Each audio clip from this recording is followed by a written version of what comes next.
শহরে সোমবার রাতে দুটি গাড়ির মুখোমুখি সংঘর্ষে একজনের মৃত্যু হয়েছে। আহত 16 জনকে ভর্তি করা হয়েছে এসএসকেএম হাসপাতালে। মুখ্যমন্ত্রীর নির্দেশে আহতদের দেখতে রাতেই হাসপাতালে যান পরিবহন মন্ত্রী মদন মিত্র। রেড রোডের কাছে জিকে আইল্যান্ডের কাছে এই দুর্ঘটনাটি ঘটে। মাটাডোর সবার যাত্রীদের মধ্যে বেশিরভাগই ছিলেন হকার। গতি বেশি থাকায় রাতের অন্ধকারে নিয়ন্ত্রণ হারিয়ে মাটাডোরটি অপর একটি গাড়িকে ধাক্কা মারে। হাসপাতালে নিয়ে যাওয়ার পর একজনকে চিকিৎসকেরা মৃত বলে ঘোষণা করেন।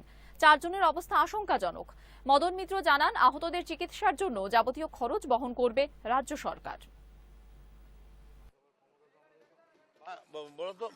আমি বলছি এখন অবধি কজন ইনজিওর্ড? এটা 4 জন সিরিয়াস আছে, 7 জন ভর্তি আছে, একজনের একটা ক্যাজুয়ালিটির খবর আছে। আর এখন অবধি টোটাল স্পট থেকে আমরা পেয়েছি একজনকে বোধহয় মেডিকেল বা অন্য কোথাও নেওয়া হয়েছে, আরো 7 জন এখানে ট্রিটমেন্ট হচ্ছে।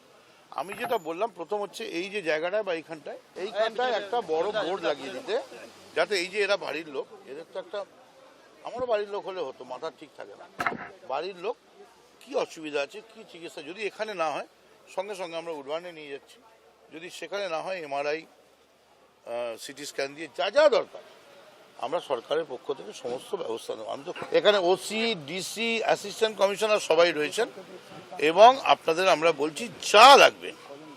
এখন প্রশ্ন হচ্ছে যে ধরুন ট্রিটমেন্টটা শুরু হওয়ার সঙ্গে সঙ্গেই তো আমরা বলতে পারি না যে ঠিক কতটা গেছে, কিন্তু আমরা রুগীর পরিজনকে অনুরোধ করছি, তাদের আমরা আশ্বাস করছি, हम लोग ये विश्वास दिलाते हैं कि जब तक ये मरीज को चिकित्सा पूरा से पूरा ना हो, सरकार आपकी शामिल है, आपकी साथ है, और जो इसको दवाई, सीटी स्कैन, एमआरआई जिसका भी जरूरत होगा हम सरकार से इसको बंदोबस्त करेंगे।